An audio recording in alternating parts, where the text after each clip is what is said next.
हिमाचल में बारिश से भारी तबाही, अब तक 700 करोड़ रुपए से ज्यादा का नुकसान। सीएम ने कहा आपदा में झूठ न बोले जयराम ठाकुर। केंद्रीय मंत्री गिरिराज सिंह पहुंचे बिलासपुर, नारायण लाल नड्डा के 100वें जन्म दिवस पर कार्यक्रम।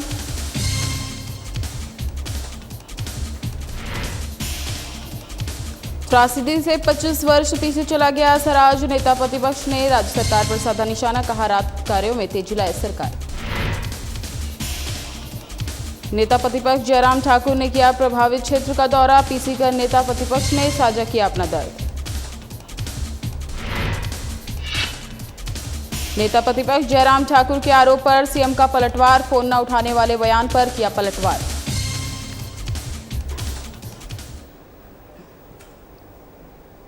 नमस्कार, मैं ज्योति निषाद। चलिए बढ़ते हैं खबरों की ओर। हिमाचल प्रदेश में बारिश से भारी तबाही हुई है। राज्य में अब तक 700 करोड़ रुपए से ज्यादा का नुकसान हो गया है। मुख्यमंत्री सुखविंदर सिंह सुक्खू ने कहा कि प्रदेश में 20 जून से अब तक 59 लोगों की मौत हो गई है और 37 लोग लापता हैं। मुख्यमंत्री ने गृह मंत्री अमित शाह से बात की और उन्होंने हर संभव मदद का आश्वासन दिया। मुख्यमंत्री ने कहा कि केंद्रीय टीम नुकसान का जायजा लेने आ रही है।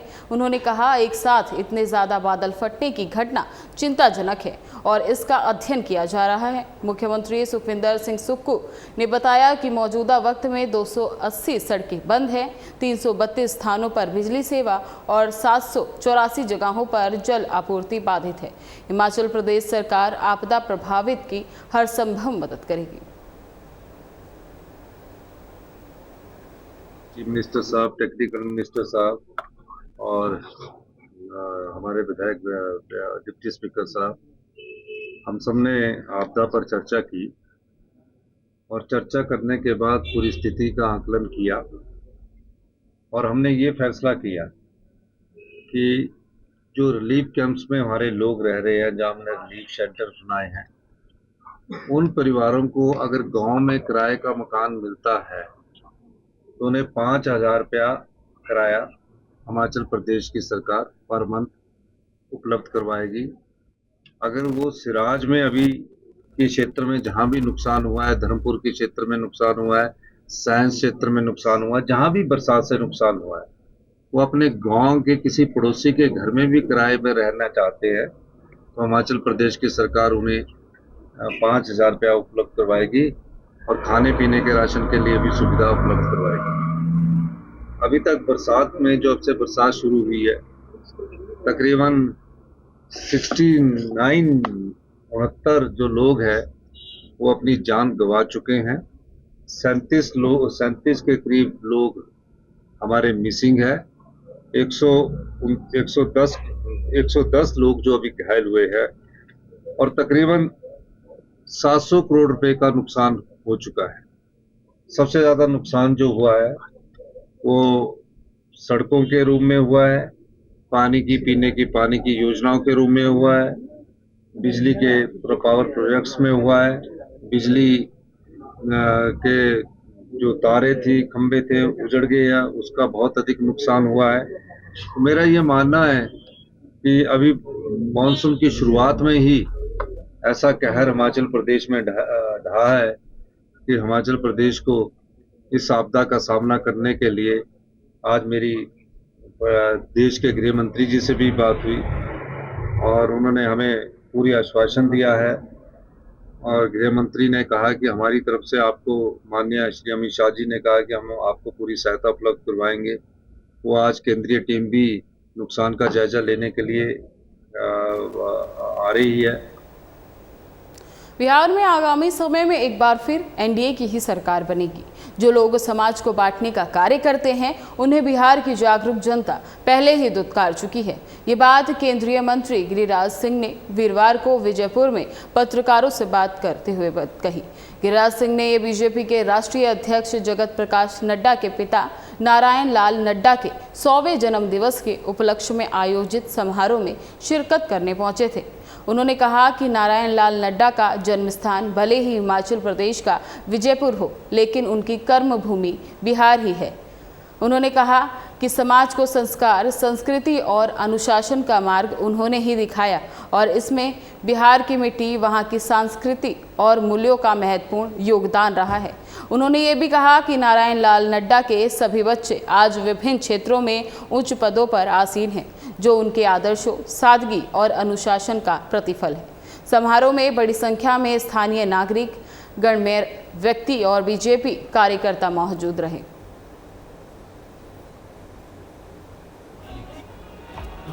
और नड्डा जी का जन्म स्थान जरूर बीजापुर है, लेकिन कर्म स्थान बिहार रहा है और उन्होंने एक अपना ख्याति छोड़ा है। लोगों में संस्कार, संस्कृति, उद्यमता, सबको अनुशासन ये देने का काम किया है, एक प्रोफेसर के नाते, एक कुलपति के नाते। और सबसे बड़ी बात है, आज हमारे लोगों ने कहा, ब्रह्मानंद जी ने, कि बिहार में भी सभी बेटे बेटियां जो कोई डॉक्टर बनी, नड्डा जी आज देश के बड़े नेता हैं, भूषण नड्डा शिक्षा के अपार क्षेत्र में, उनकी बहन नड्डा जी की, तो नड्डा परिवार आज अगर वैभव के शिखर पर है, उसमें बिहार के मिट्टी का भी योगदान है। फिर से एक बार एनडीए सरकार ही बनेगी। जो नवाजवादी हैं, जो समाज को बांटना चाहते हैं, आरजेडी, वो जो समाज में बिखराव लाना चाहते हैं, वो बिहार नहीं। पूर्व मुख्यमंत्री और नेता प्रतिपक्ष जयराम ठाकुर ने सराज विधानसभा क्षेत्र में हुई भीषण त्रासदी को लेकर आयोजित पत्रकार वार्ता में अपना दर्द साझा करते हुए भारी मन से कहा, आज सराज 25 वर्ष पीछे चला गया है। जो भीषण त्रासदी सराज में हुई है, उससे बहुत बड़ा नुकसान पूरे देश क्षेत्र ने झेला है। 27 वर्षों से सराज के लोग और बतौर जनप्रतिनिधि उन्होंने इस क्षेत्र को विकास के लिहाजे से जिस मुकाम पर लाकर खड़ा किया था, आज त्रासदी के कारण वो सब कुछ तबाह हो गया है। उन्होंने कहा, हम लोगों का जीना मरना प्रदेश और सराज की जनता के साथ है। मैं आज बेहद भावुक हूँ और जगह जगह से आ रहे फ़ोन, नुकसान के वीडियो देख विचलित हूँ। मैं सराज की जनता को आश्वासित करना चाहता हूँ कि मैं उनके साथ खड़ा हूँ। आप धैर्य बनाए रखें और मुझे पूरा विश्वास है, आपकी हिम्मत से हम ये बुरे दौर से जल्द उभरेंगे। सराज की जनता की वेदना मेरी वेदना है। उन्होंने बताया कि जंजौली, जरौल, जिउनी, लांबाथाज, थुनांग, बांगस्याड़, बाड़ा, परवाड़ा, थाची, सोमनचनी, कुकलाहा और बाखली में बहुत ज़्यादा नुकसान हुआ है। पूरे क्षेत्र में अभी तक 30 से अधिक लोग लापता हैं और 9 शवों को बरामद कर लिया गया है। सबसे ज़्यादा जीना नुकसान पखरैर पंचायत के देजी में हुआ है, जहां एक ही गांव के 11 लोग लापता हैं। 500 से ज़्यादा घरों और दुकानों को नुकसान पहुंचा है। जयराम ठाकुर ने बताया कि पिछले कल एनडीआरएफ और एसडीआरएफ की टीमें सराज पहुंची हैं।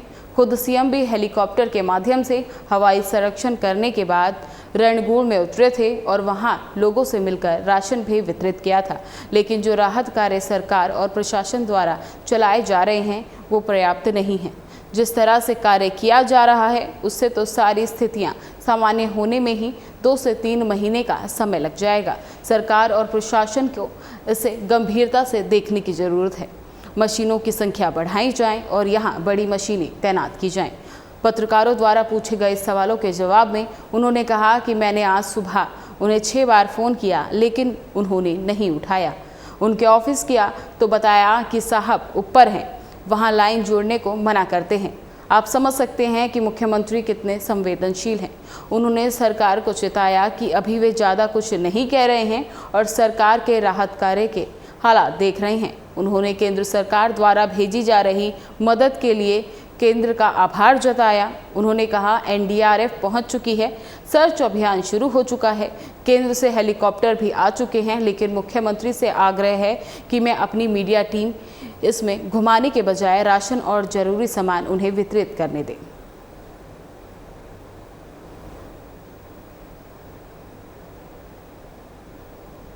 कि प्री मॉनसून के साथ ही बड़े स्तर पर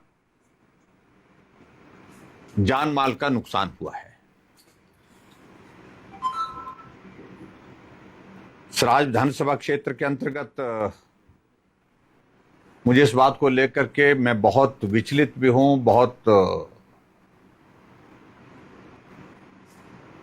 हैरान भी हूं, परेशान भी हूं सारी इस घटना से। मैं कह सकता हूं कि सराज विधानसभा क्षेत्र तो एक तरह का 25 साल पीछे चला गया। बहुत परिश्रम, बहुत मेहनत के साथ एक एक चीज को लोगों ने अपने लिए जोड़ा था और बहुत परिश्रम के साथ मेहनत करते हुए एक एक चीज को मैंने सराज विधानसभा क्षेत्र के लोगों के लिए एक विधायक होने के नाते जोड़ा था। आज वो सब कुछ तबाह हुआ है और उसी तरह से मैं देख रहा हूं कि नाचन विधानसभा क्षेत्र में भी इसी प्रकार की स्थिति एक बहुत बड़े हिस्से में आपको देखने को मिली है। नाचन विधानसभा क्षेत्र के स्यांज का पंगलियूर का जो गांव है, उस गांव में त्रासदी के पश्चात बहुत बड़ा जान माल का नुकसान हुआ है। और वहीं मुख्यमंत्री सुखविंदर सिंह सुक्खू ने नेता प्रतिपक्ष जयराम ठाकुर पर पलटवार किया। नेता प्रतिपक्ष के मुख्यमंत्री का फोन न उठाने वाले बयान पर पलटवार करते हुए कहा कि जयराम ठाकुर झूठ बोल रहे हैं। मुख्यमंत्री ने कहा उन्होंने कल ही नेता प्रतिपक्ष जयराम ठाकुर से मुलाकात की थी और अधिकारी भी नेता प्रतिपक्ष से बात कर रहे हैं। मुख्यमंत्री ने कहा कि जयराम ठाकुर को राजनीतिक रोटी नहीं सेकनी चाहिए और नेता प्रतिपक्ष को मंडी में प्रेस कॉन्फ्रेंस करने की जगह लोगों के बीच में रहना चाहिए। उन्होंने कहा कि आपदा में राजनीति नहीं करनी चाहिए। मुख्यमंत्री ने कंगना रनौत पर भी तंज किया और कहा जल्द ही कंगना रनौत को जयराम ठाकुर से बात करके यहां आना चाहिए और आपदा में राजनीति नहीं करनी चाहिए।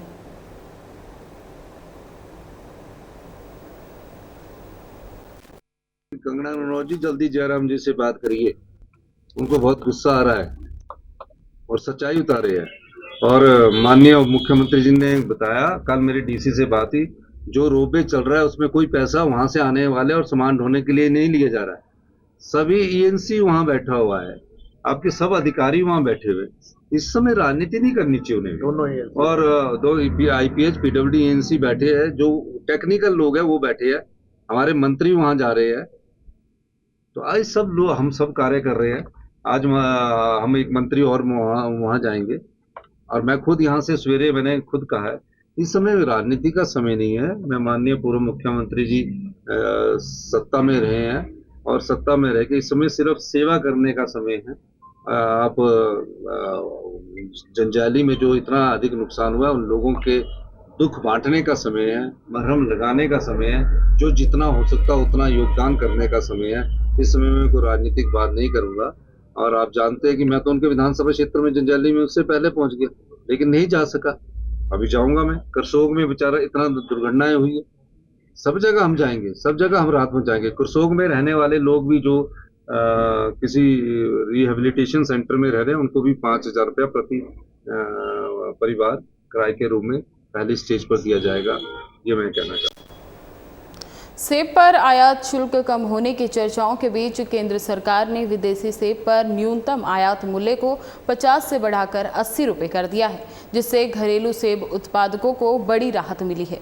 केंद्र सरकार के कृषि एवं किसान कल्याण विभाग ने बागवानों की मांग पर न्यूनतम आयात मूल्य की दरों को रिवाइज करते हुए इसमें 30 रुपये प्रति किलो बढ़ोतरी करने का फैसला लिया है। हिमाचल बीजेपी नेता व बागवान चेतन बरागटा ने कहा कि केंद्र सरकार ने एमआईपी में बढ़ोतरी कर देश और प्रदेश के सेब बागवानों को बड़ी राहत दी है। अब विदेश से 80 रुपये प्रति किलो से कम कोई सेब आयात नहीं होंगे। इससे बागवानों को बड़ी राहत मिलेगी। 80 रुपये प्रति किलो एमआईपी के ऊपर 50% आयात शुल्क लगेगा, जो 120 से 130 रुपये प्रति किलो तक बनेगा। हिमाचल के सेब बागवानों को इसका सीधा लाभ मिलेगा, जिसके लिए बागवान केंद्र सरकार का आभार व्यक्त करते हैं। जहां तक आयात शुल्क को बढ़ाने की बात है, तो उसमें कांग्रेस सरकार के ही मंत्री आनंद शर्मा ने एमओयू साइन किए हैं। ऐसे कांग्रेस विधायक कुलदीप सिंह राठौर को होमवर्क कर लेना चाहिए।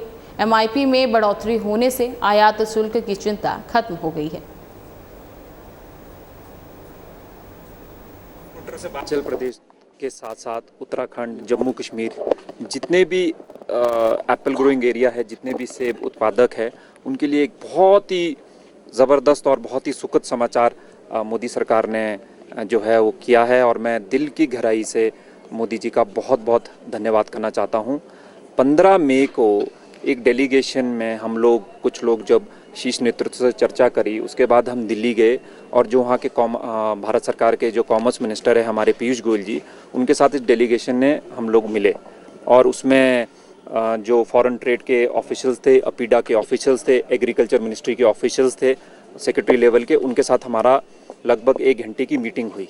तो उसमें जो मुख्य डिमांड हम लोगों ने रखी थी वो ये रखी थी कि जो मिनिमम इंपोर्ट प्राइस है, जो भी 50 रुपये पर केजी है, उसको बढ़ाया जाए। और मैं धन्यवाद करना चाहता हूँ दोबारा से नरेंद्र मोदी जी का। सही मायने पे अगर कोई नेतृत्व है जिन्होंने बागवानों को और सेब ग्रोइंग एरिया के बारे में, एप्पल ग्रोज के बारे में सोचा है, तो वो मोदी जी हैं। मैं धन्यवाद करना चाहता हूँ पीयूष गोयल जी का, जो हमारे कॉमर्स मिनिस्टर है। मैं धन्यवाद करना चाहता हूँ हमारे जो एग्रीकल्चर मिनिस्टर हैं शिवराज सिंह चौहान जी। इन लोगों ने एक बहुत अच्छा जो समाचार। फिलहाल के लिए इस बुलेटिन में बस इतना ही। तमाम खबरों के लिए बने रहें हमारे साथ। तब तक के लिए नमस्कार।